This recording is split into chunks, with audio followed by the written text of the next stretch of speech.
is not a grocery delivery company. Let's focus on India's quick commerce space. It's getting increasingly crowded. Are we seeing a situation where the room to grow is now getting capped? I know that's a strange thing to say about an app, given the fact that it delivers groceries in 10 minutes. But once you look at what's actually happening behind it, the label starts to fall apart. Let me just start off with one number that broke my brain when I first saw it. Last year alone, Blinkit lost 292 crore rupees on its grocery deliveries. 292 crore. Now that's their actual business. The 10-minute miracle you love is losing money on almost every single order it sends out. And yet, Goldman Sachs, one of the biggest investment banks in the world, they valued Blinkit at $13 billion.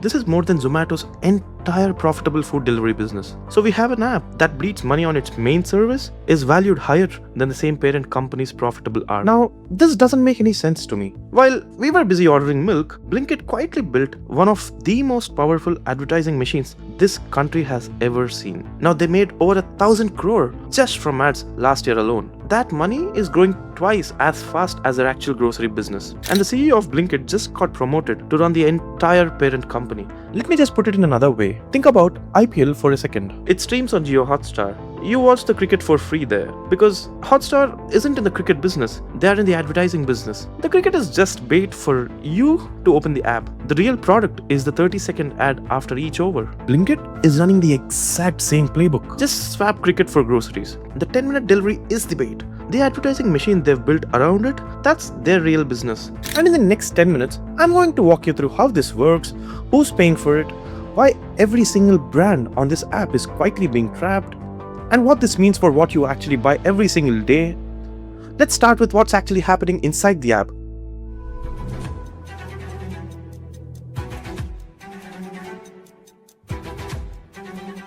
Now we are going to do a little exercise. I want you to walk through one Blinkit order with me, from the moment your phone buzzes to the moment the bag lands at your door. And I want you to count something. Count how many times Blinkit tries to sell you something on behalf of a brand. Now you'll be surprised. Your phone lights up saying bread is back in stock, tap now. Feels helpful, right? It's actually not.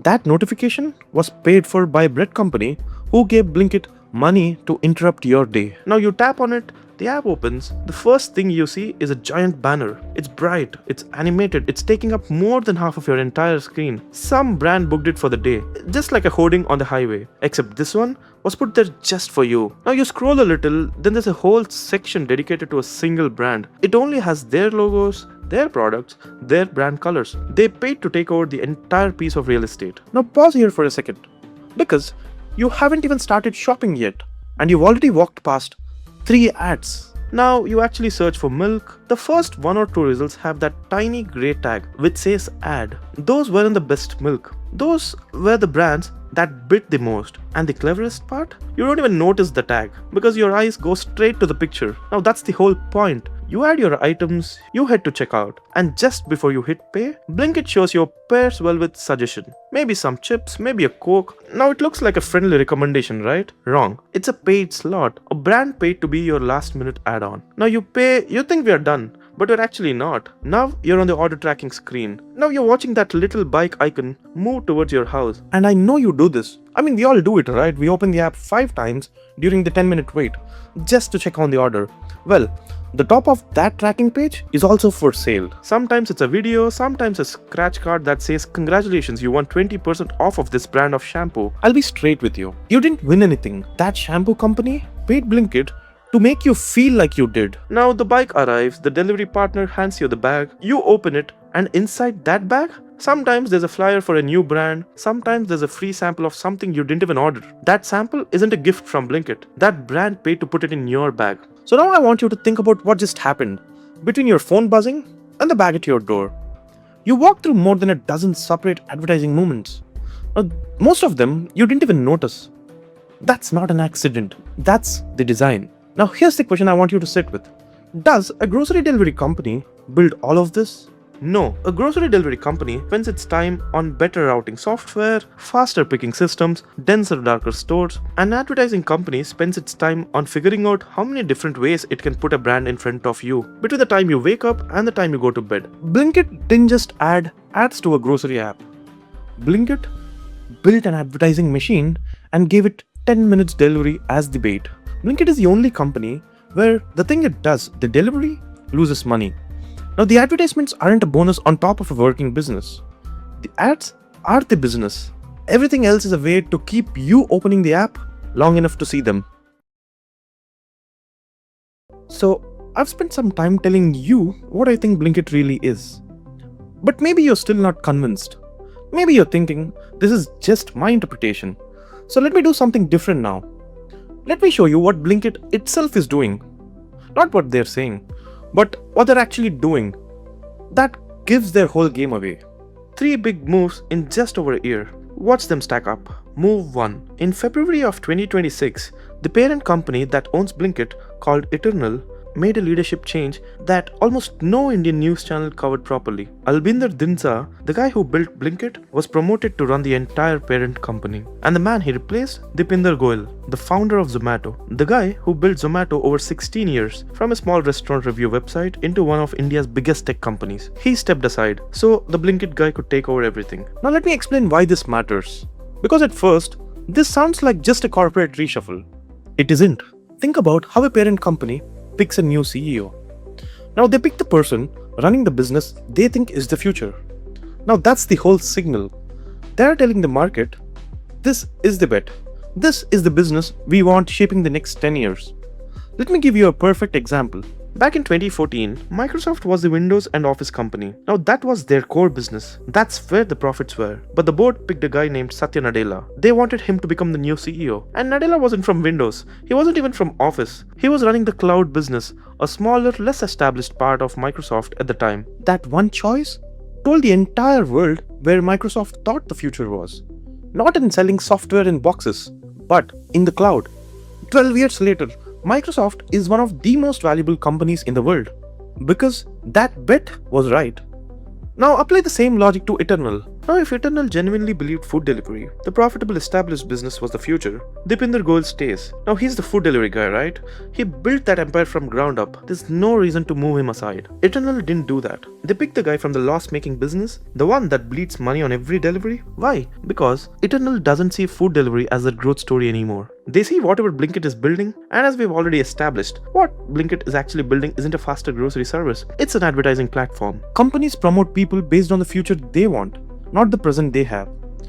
Eternal just told the entire stock market who they think their future is. And it's the guy running the business that's about to become India's biggest retail advertising machine. Move 2. Back in November 2024, Zomato went to big investors and raised 8,500 crores. Staying with Zomato, a CNBC TV18 news break has been confirmed. The company's board has approved a fundraise plan worth 8,500 crore rupees. Their biggest fundraise since they went public. Now here's something the average person never thinks about. When a company raises money like this, they have to tell the stock market exactly what they plan to spend it on. I mean, this is a legal requirement. They can't make up a new plan later. Here's what Zomato wrote in their own official filing. 2,100 crore for Blinkit's dark stores and warehouses, 2,400 crores for advertising, marketing, and branding. Read those two numbers again.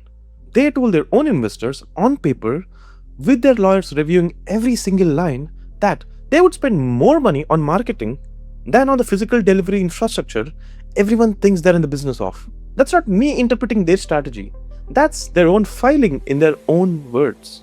Move 3. Blinkit's marketing budget. How much they spend on ads, billboards, and discounts to get you to download the app. It grew 163% in 1 year, from about 190 crore to over 500 crores. Now the industry called it a deliberate bet on market share over profitability.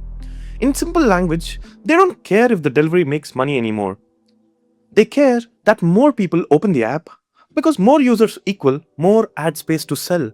And tying all three of these together in one stubborn fact, even as Blinkit kept losing money on every order, Eternal kept pumping more cash in. In January of 2025, 500 crores. In February of 2025, 1500 crores. November 2025, another 600 crores. That's 3000 crores in 12 months. 3000 crores into a business that loses money on its actual deliveries. Why?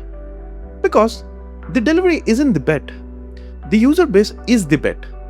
And the advertising machine sitting on top of that user base, that's where the real money is. Look, if you were actually trying to win at grocery delivery, you wouldn't switch your CEO like this. You wouldn't file a document saying you'll spend more on marketing than on warehouses. You wouldn't grow your ad budget by 163% while your delivery is still bleeding cash. You would be focused on one thing, making the delivery cheaper, faster, and profitable. Blinkit is doing any of that. They're just acting like a grocery company long enough for the real business to take over. So, if the real business is advertising and the company is betting 3,000 crores on it, someone has to fund that bet. And it's not you and me ordering milk for 40 rupees. The brands you see on Blinkit every day are funding the entire thing. So let me show you exactly what that looks like. Because I think you will be surprised. Imagine you make a packet of chips. A new brand, nothing famous. You priced it at 100 rupees. You want to sell it on Blinkit, so you go to them. Now before you sell a single pack, before even anything happens, you pay a fee just to be on the platform. 25,000 rupees for one product for one state. If you want to sell it in 5 cities, that's over 1,250,000. It's gone. And the catch? That money isn't a deposit. It's not even refundable. It gets logged into an advertising wallet. You either spend it on ads within a year or it disappears. So you haven't even earned anything yet. And Blinkit has already taught you the first rule of being on this platform. You will pay for advertising whether you wanted to or not. Now you start selling, and this is where it starts to hurt. Blinkit takes around 10 rupees from every 100 rupee pack as commission. They also require you to spend a minimum of 2 to 3 lakh on advertising every single month. This is not at all optional, this is mandatory. There are storage fee, return fee, packing fee. By the time it all settles, the platform takes somewhere between 35 and 50% of your selling price. On a 100 rupee pack, the brand keeps maybe 50 rupees before they even paid to make the chips. And these aren't some theoretical numbers I'm pulling out of thin air.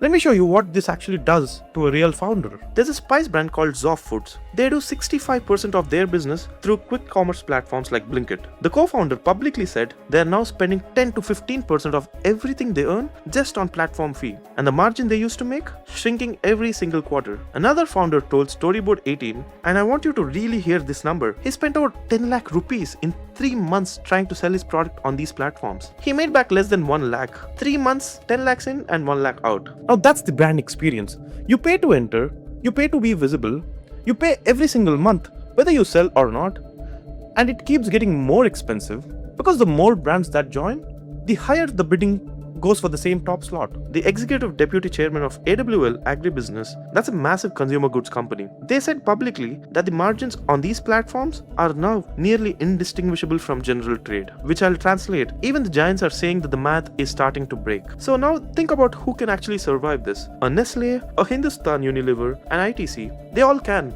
Now this sells so much, the fees just become a cost of doing business. A new noodle company from Rajasthan with a better recipe and a lower price, they can't afford 1 lakh per product per state just to show up. They can't afford 3 lakh a month on mandatory ads. They get priced out before a single customer ever sees what they make, which is the cruel irony of this whole thing. Now Blinkit was supposed to be the great equalizer, the platform where any brand could reach a customer. In practice, it's become more expensive to get on Blinkit than to get on a supermarket shelf. Alright, so now before I close this out, I want to be honest about something, because I've spent the last few minutes basically taking Blinkit apart. Everything I've shown you in this video, the dozen ad placements, the CEO swap, the brand squeeze, the private label play, none of this is illegal. None of it is even unethical. This is just business. Honestly, pretty smart business. If I were to run Blinkit, I'd probably make most of the same calls. So this isn't a video about Blinkit being evil, it's about what Blinkit actually is, versus what most people think it is. And here's where I personally land after looking at everything. Quick commerce as a delivery business is almost impossible to make money on. You're delivering low margin products like milk and bread in 10 minutes, often for free. The math just doesn't work. Zepto lost over 3,000 crore last year. Swiggy's Instamart lost 900 crores in a single quarter. Nobody has cracked it. Nobody's even close. So if you're sitting at the top of one of these companies, you really have two options. Option number 1 is keep grinding at the delivery economics, cut costs, squeeze suppliers, charge customers more, hope something gives, slow, brutal, and most companies probably won't survive the wait. Now option number 2, accept that delivery might be never profitable and use the user base you've built to sell something that actually is profitable, advertising. And this is what makes quick commerce magic for advertisers. On Google or Instagram, brands spend crores chasing people. They show you an ad, hope you click, hope you remember, hope you buy something. 3 days later, half the time they can't even tell if their ad worked or not. The whole thing is a guess. On Blinkit, the wallet is already out. You open the app to buy something, the brand pays for the top slot, you see it, you tap, you buy. 10 minutes later, the brand knows the ad worked because the product is at your door. Now that's the cleanest advertising relationship in the world, and the brands will pay almost anything for it. Which is why Blinkit is going to keep doubling down on this. Not because they're greedy, because honestly it's the only sane move. The CEO didn't move up to run the entire parent company by accident. The 8,000 crore raised didn't get split towards marketing by accident. The shift to private labels and inventory ownership wasn't a side experiment. This is a company that has quietly figured out what it really is, and is now billing accordingly. And the delivery? It'll keep losing money for a while longer. They'll keep grinding at it. They might even get it to break even one day. But honestly, that's not the story. The story is the platform that's being built on top of the delivery. The data, the attention, the ad placements, the private labels, that's where the real business is. And that's where the next 10 years of Blinkit's profits are going to come from. So the next time you open the app, search for milk, tap the first result, just notice what you're actually using. Because it's not a grocery app. It's one of the most powerful advertising machines India has ever built. And it's getting better at its job every single day. That's not a complaint, that's just what it is. I research and write every video myself. It takes weeks. So, if you got something out of this one, the best thing you can do is subscribe. Now that's the whole ask. Thank you so much. See you on the next one.